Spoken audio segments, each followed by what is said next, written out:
in an interview. She can't control them. Only I can. They act out whenever she's there. She always gets me to calm them down or get them to stop fighting or feed them or get them up and put them to bed every night. She was asking me to do everything.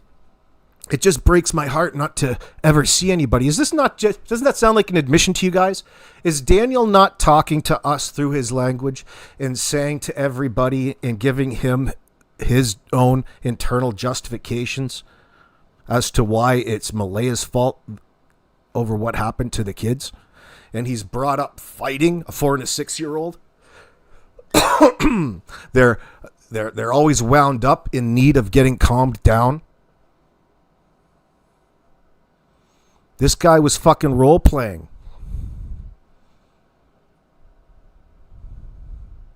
That was Daniel's job. Not just, so which one is it, Danny boy?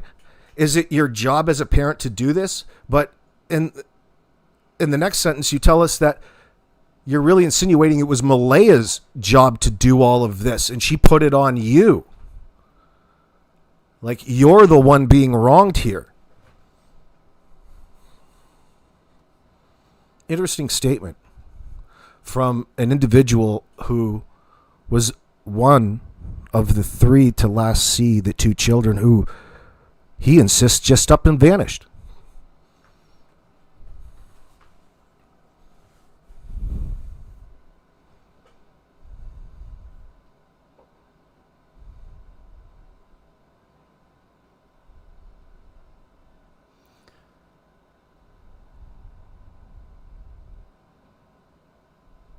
Ginger Snap. So who heard the rumor that Derwood and Janie had a falling out? Well, he's outlived his usefulness. People have caught on to the nonsense. He served a purpose early on. Oh yeah, come on in. I'll tell you everything that happened. Don't be afraid to tell everybody what it is that I told you, buddy. You can really help us out. Oh, geez, yeah. Derwood's being used as a useful idiot, but he's a glutton for punishment. He's an attention whore in that sense. It speaks to his own, and well, his lack of humanity and all this, and grasp on reality. He's poisoned. He may or may not be convinced that he's actually helping. In some way he is, because he's cozied up to the 2 suspects who are guilty in this situation. Absolutely they are.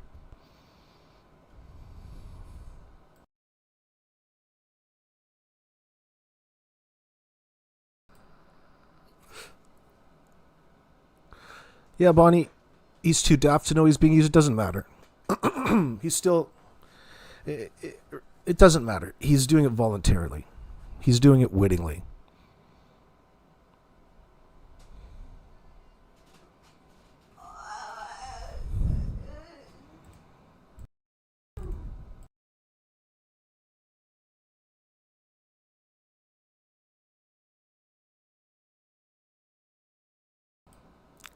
Ginger Snap, welcome in, by the way. Runs with scissors, hello to you, Covert.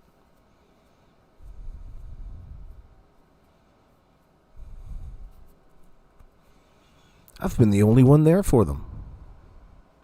So what is Daniel suggesting with that statement? What does that make you think life was like on Garlock Road leading up to May the 2nd?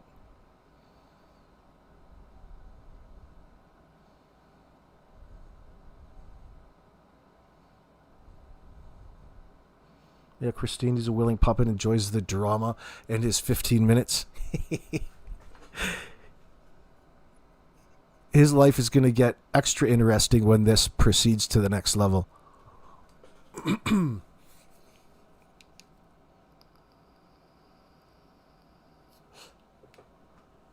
The cops already know him. He's already all over the newspapers. Who the fuck is this guy? He's completely unnecessary to the situation. Insists of insists on being involved. Dirty Derwood does it dirt cheap. Kent the Clown makes me frown. Silver Gold, that's a great rhyme. Wasn't Justin living in the RV when he was separated from the wife, Peggy Lopez says. That's still up in the air, an unknown, Peggy. We're not going to get to know that until much later, unless something happens. Possibly. It's been brought up. It was suggested, but more of an assumption than anything. I'd say there's something maybe to that, but who knows for sure.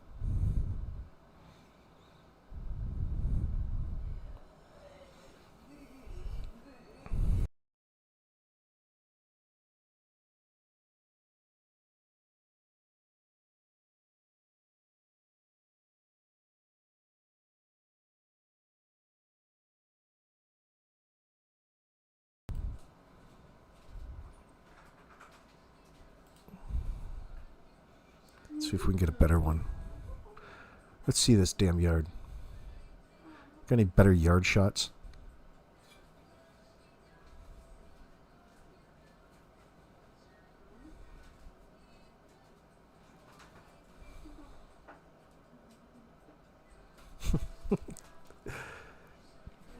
I don't know what's the earliest one I have. Doesn't look too bad. I can deal with it. It's not so much the state of the place. It's the level of disorganization in that sense. It's got the broken front doors. What's going on? What's going on over there, Danny? Why is your mom out in the RV?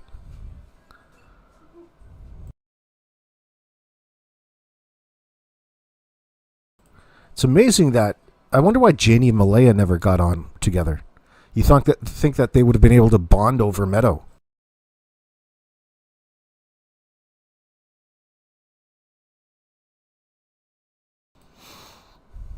Maybe Janie just saw her as just another hussy that her perverted son brings home.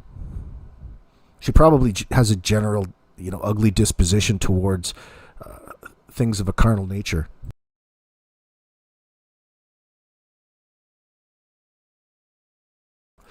Ginger Snap saying the three amigos are having a tiff.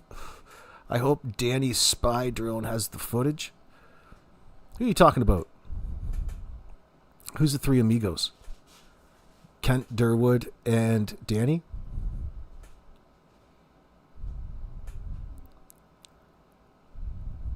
He's an unnecessary character. An editor would have made the writer cut him from the script. Well, somebody's written him into the script. What purpose does he serve again? Oh, 1,000% ironclad. Yeah, I'm just sitting here with my friend. She wants me to get off the phone. Your friend's Janie, bro. You're sitting there with Janie making up lies. We see you. The RV is like being on vacation 365 days a year. No, it's not. Not at all. Not at all. No, it's not.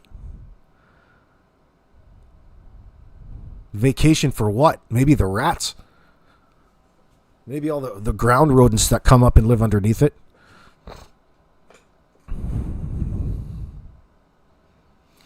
Malaya Brooks moved in. Therefore, Janie moved into the RV to get away from the children. Yes, by her admission, Peggy, you heard her. Correct. Janie would drive anyone crazy. Yeah, what's going on? Imagine a grumpy, angry Janie. Oh, it's just so comfortable out here in this RV. This foam mattress covered with plywood is just, such a dream to fall asleep on. Oh my God. I'm getting such a great night's sleep. I don't even know what to do.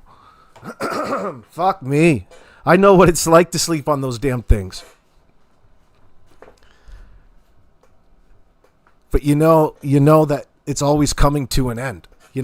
When you're out in the middle of the bush and you're dealing with it, that eventually you're going to get to walk out of there, and you're kind of looking forward to it because it doesn't mean you have to break your back anymore.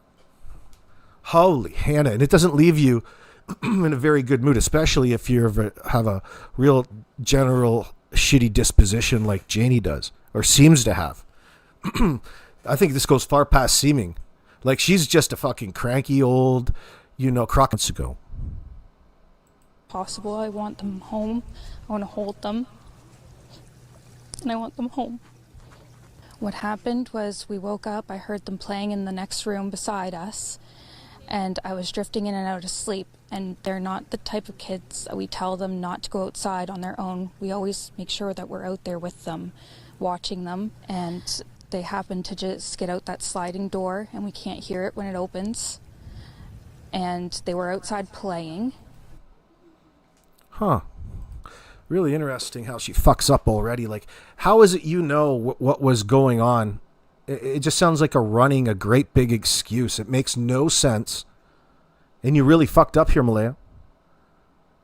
So you heard them outside playing, but you were drifting in and out of sleep. Now, how is that possible? Good luck with that one. Major avoidance. You had to bring it in with that you're not the type of parents. Well, you must be the type of parents, because your kids you want us to think that your kids have just disappeared. Absolutely, Malaya at this point in time knew what happened to Jack and Lily and who's responsible.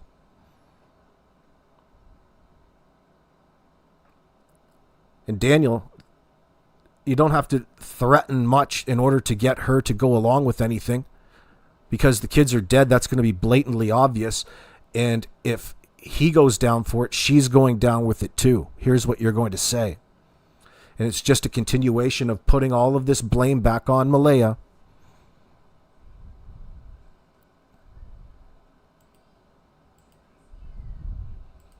But we weren't aware of it at the time, and the next thing we knew, it was quiet, and we get up, and I tell him, my partner, Daniel, I tell him, do you hear the kids? And he says, no.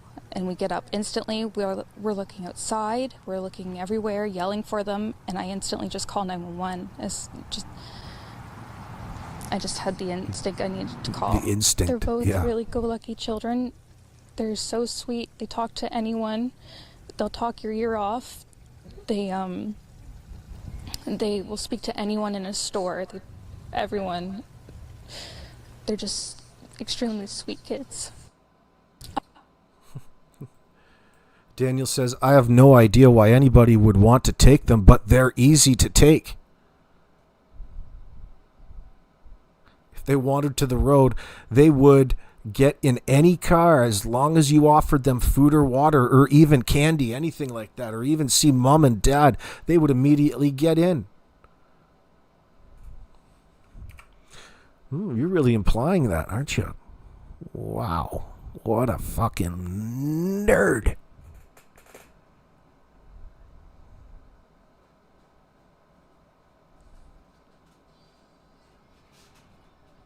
Really putting it off onto the kids here. Mm-hmm. Mm-hmm. They just decided to get ready, go ahead and get out the front door without realizing that they had their parents called them in sick that same morning because you never bothered to check on them. So they went ahead and got ready themselves, got themselves out and didn't get on the bus, but went with some other stranger abductor. I don't think so. What time was this at exactly? Mm-hmm. Mm-hmm. I appreciate the huge search effort going on right now, but we've been pushing for an Amber Alert, which hasn't been issued. Not just that they could possibly be abducted, which it is a possibility that they could have been, but just an alert to let everyone know that they are missing. Talk about the stupidest statement ever. Like, how stupid are you? What would be the point? Why don't you? That's the part you're supposed to express and communicate. Oh, it's really. Yeah, there should have been an Amber Alert. It would have helped. To help make your story sell. It didn't fit the criteria. And you guys don't want to tell us exactly what happened. You can't remember. Don't know what happened.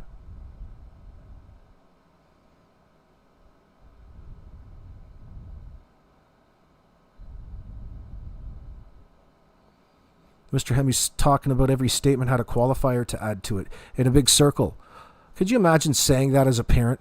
Oh, it is a possibility, everybody, as though that's something that's going to cheer the crowd up, that some random stranger came in here and abducted the fucking kids. What are you, nuts? That's how you can tell it's a fabrication and not genuine. There's absolutely no emotion to it. You're trying to act a certain way, and it's not going over because it's not queuing up with what should otherwise happen in a situation with a genuine, caring mother who's concerned about wherever her lost children are at that moment in time. And you should be more confused than you are trying to convince somebody else as to your fucking bullshit story in the moment. Who cares about what the story was? Talk about where the hell the kids are right now. We're waiting patiently second by second. Because old Sticky Fingers here had the instinct to dial 911.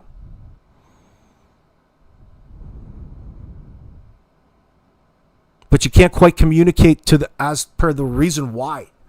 You didn't search.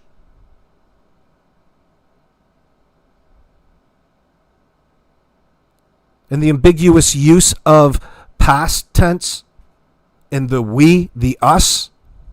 Please, girl. Just staying as hopeful as possible. I want them home. I want to hold them. And I want them home. What happened was we woke up, I heard them playing in the next room beside us, and I was drifting in and out of sleep. And they're not the type of kids that we tell them not to go outside on their own. We always make sure that we're out there with them. Now, what would be the point of even fucking mentioning that?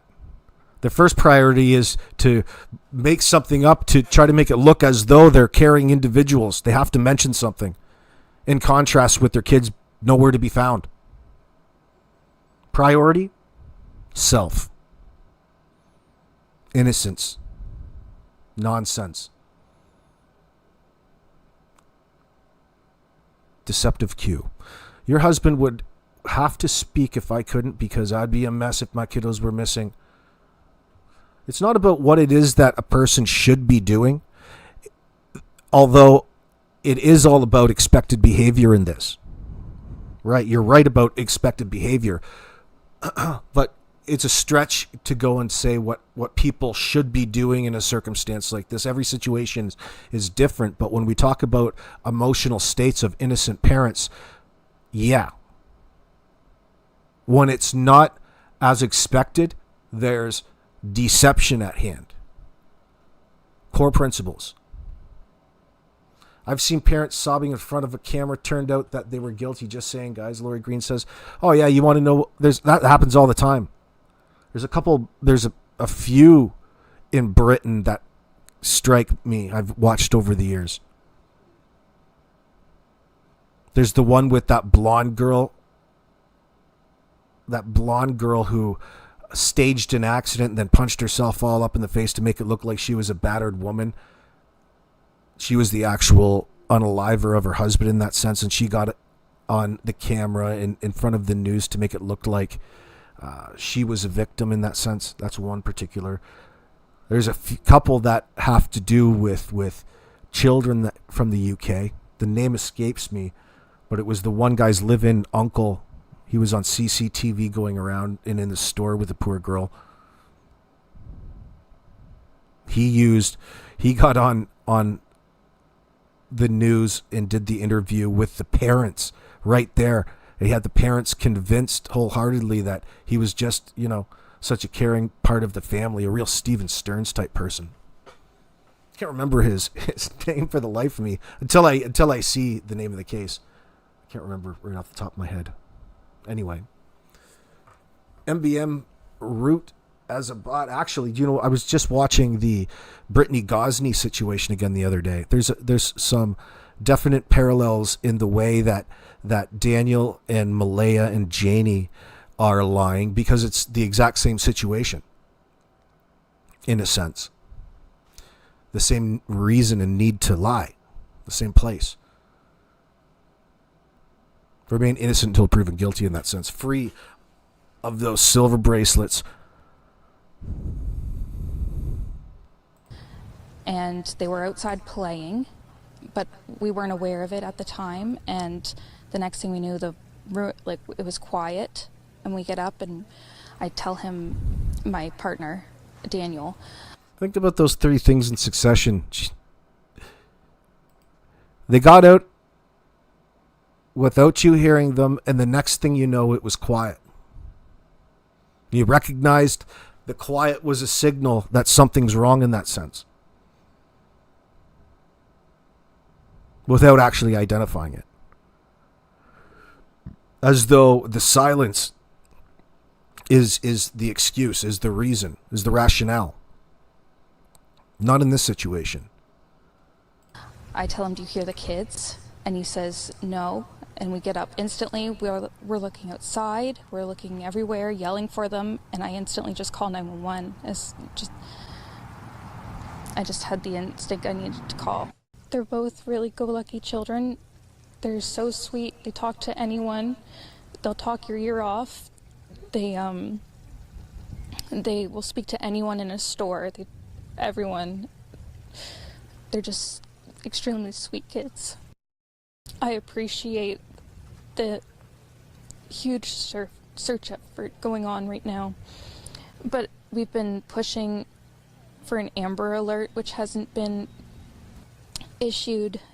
Not just that they could possibly be abducted, which it is a possibility that they could have been, but just an alert to let everyone know that they are missing.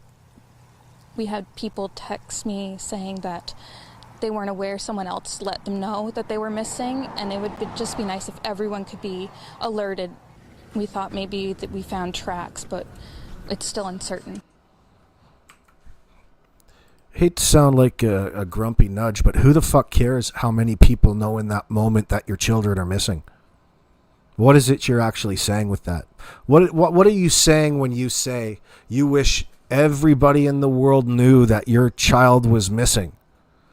What the hell does that have to do with the emergency at hand, the task at hand? You've already sold it out and overlooked it. Now it's a thing that's happened, and you want everybody to know? Well, what is it? What is this thing you keep referring to? You keep signaling and avoiding talking about. Oh, yeah, it was just such an inconvenience, Sandra. It would just be nice if everybody could be notified on my behalf next time. Really? That's what's on your fucking mind? What's on your mind is selling this bullshit story. Like, really, what's the point on having all of these people come out on and search if your heart is not into it? You would be out there with them.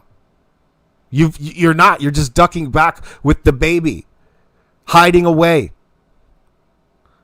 hoping everybody else really buys into why it is that they're out there and not finding a 4 and a 6-year-old kid that couldn't have got very far if they did indeed leave. So again, what's really going on here, Daniel and Malaya? What's really going on here?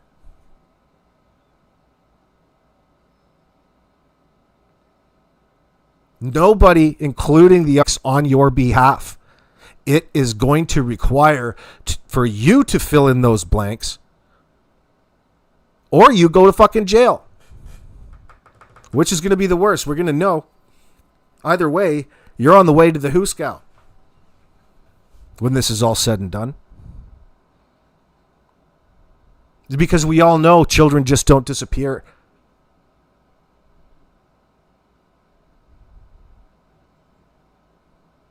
And the deception with you is so thick. The continuous indicators of deception every time that you speak. The fact that you want to just simply put it on the other person that was in this little trifecta of 3 people that were lashed around a 4 and a 6-year-old child they were meant to be protecting?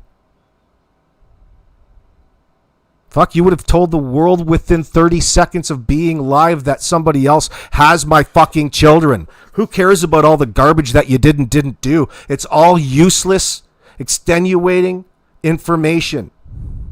Storytelling. Minimizing. Should this have been a real situation, it would have sounded a lot different. There would have been desperation. There would have been panic, confusion. Not justification, excuses, and possibilities that you're presenting about there being a stranger abduction here. Oh, it's a possibility. And you've got your family out there.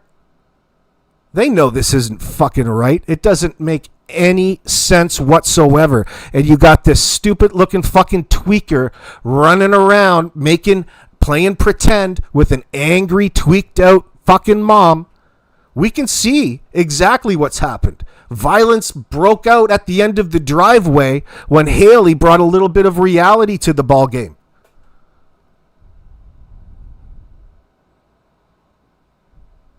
And look at what you couldn't handle. Look at what the sensitivity was. Your abuse of mathematics, the drugs, the rugs.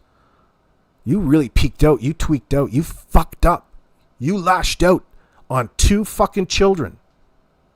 You brought 2 innocent children's lives to an end with your bare hands.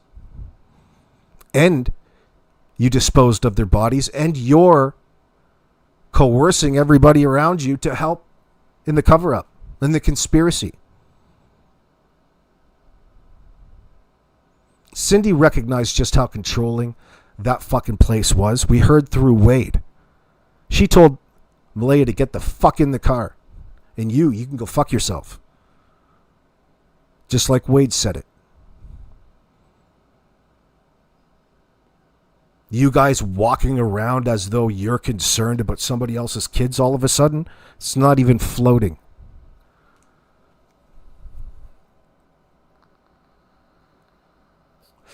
This son of a bitch has brought 2 innocent children's lives to an end with his bare hands. It doesn't even get worse than that. Well, it does a little bit. There's some aggravating factors, but in this circumstance, we can comfortably say that.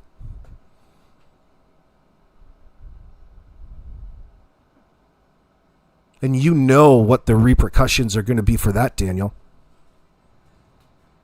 Daniel's going to be an immediate child. He's going to be a target. He's got to lie. He can't have people believing whatsoever about what it is that he's done.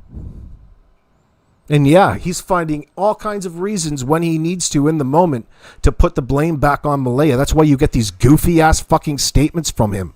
As though it's supposed to. Dude, you don't even recognize how that sticks out to the world.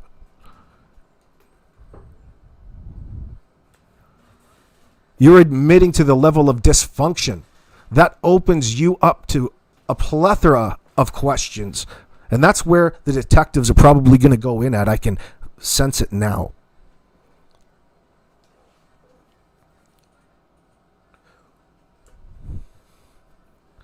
We recognize, we just don't know the particulars as of yet. But we will in time. We only get loose references from way of Daniel and Janie. And we have to interpret, knowing full well just how